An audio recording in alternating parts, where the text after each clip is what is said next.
Hey guys, how's it going? It's a bit of a wet morning here, but it's still morning and it's Friday.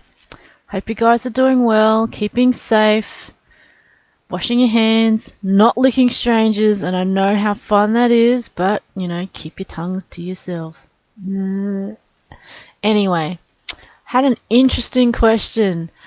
Um, about kinky and vanilla sexual incompatibility in that area. And the question is it worth breaking up over that? I'm like, well, it depends on a lot of things because these people are 21 years old.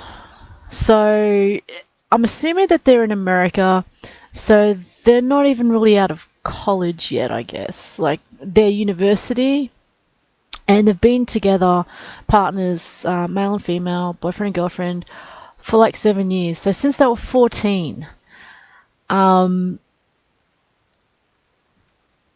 but they took a kink sort of test, and the problem I think with that is that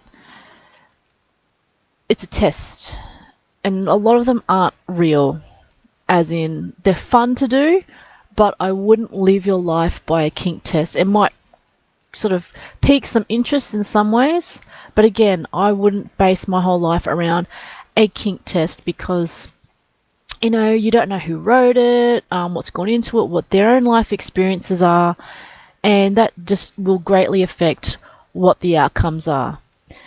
Um, the thing is, everything else about the relationship is fine and it's wonderful and lovely. The only thing is the sexual kink in the bedroom. Um, and she's afraid that her kinkiness will cause a bit of a rift. But then she wants to explore stuff, so I think probably it's more that you need to have a talk with your boyfriend about it. Um, and I think there wasn't that much information. It was basically we did this test and this was his results. This is my results. I want to grow with this person. I love them to bits. Um,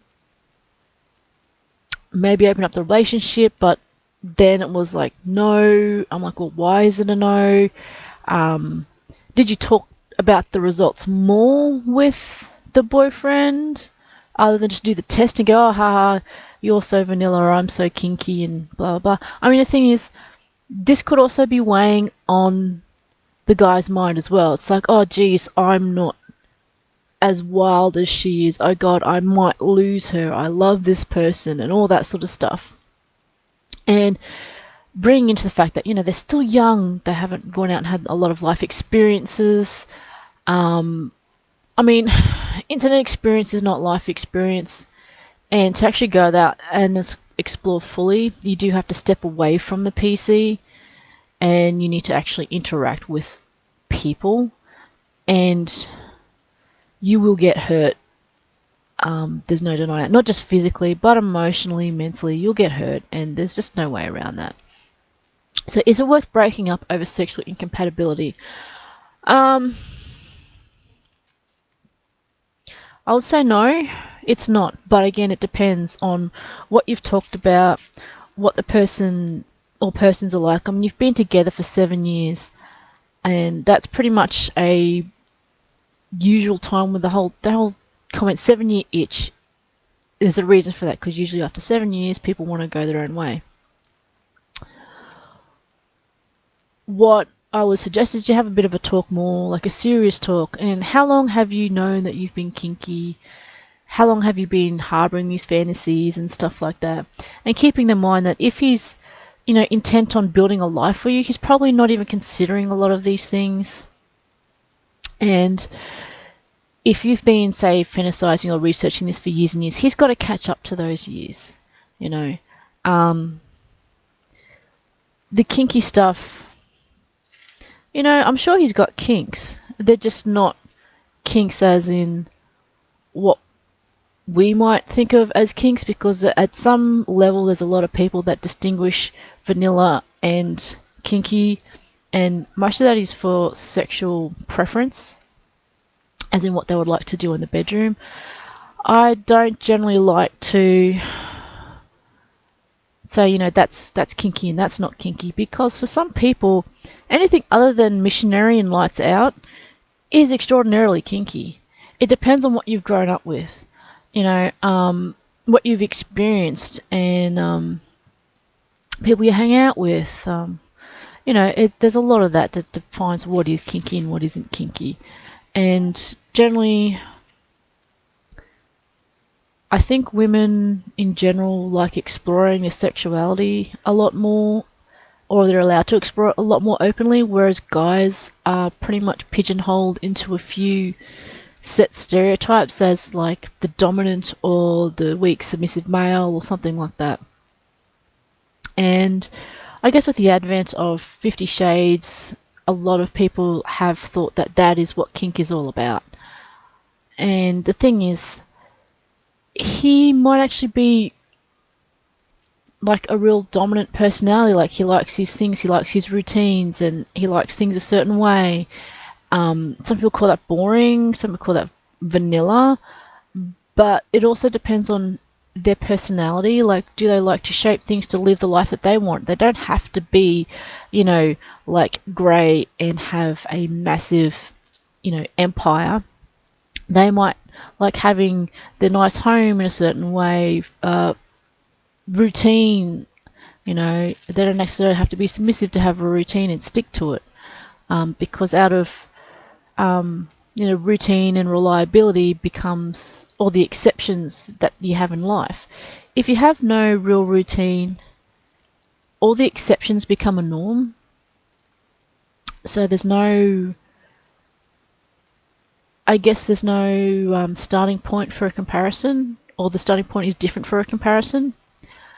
But with kinky versus vanilla and relationships, I think definitely talk more.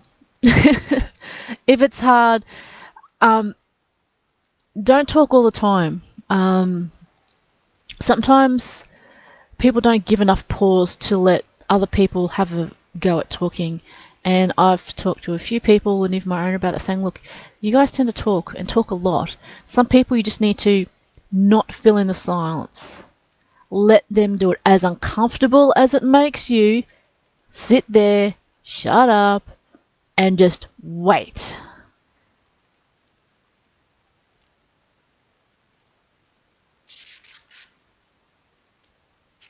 See, that was an uncomfortable silence for a lot of you. But sometimes that is all that's needed, is for you to sit there and wait. If you think you're going to talk, take a sip of water or something. Have a bottle with you, take a sip of water. Don't talk, just have a sip of water and let them do the talking.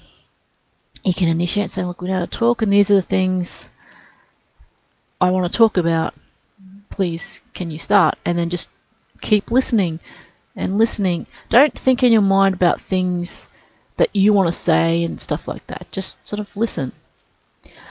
But yes, I think kinky and vanilla relationships can work together.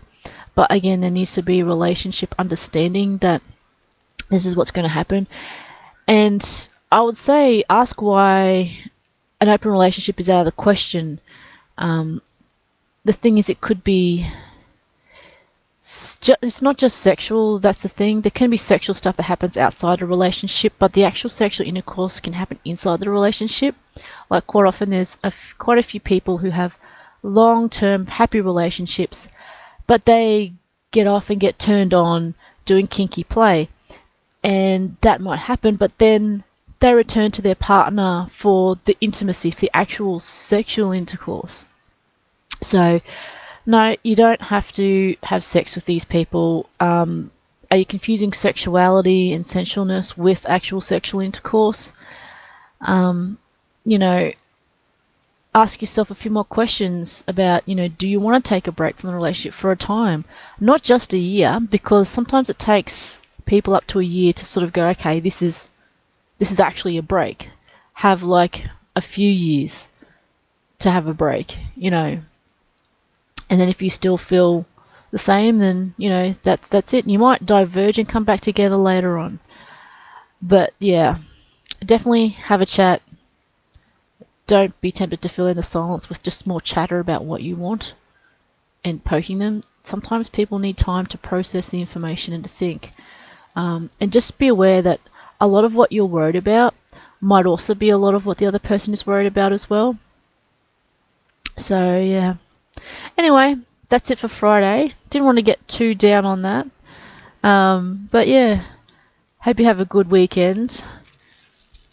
Keep calm, stay kinky. Bye.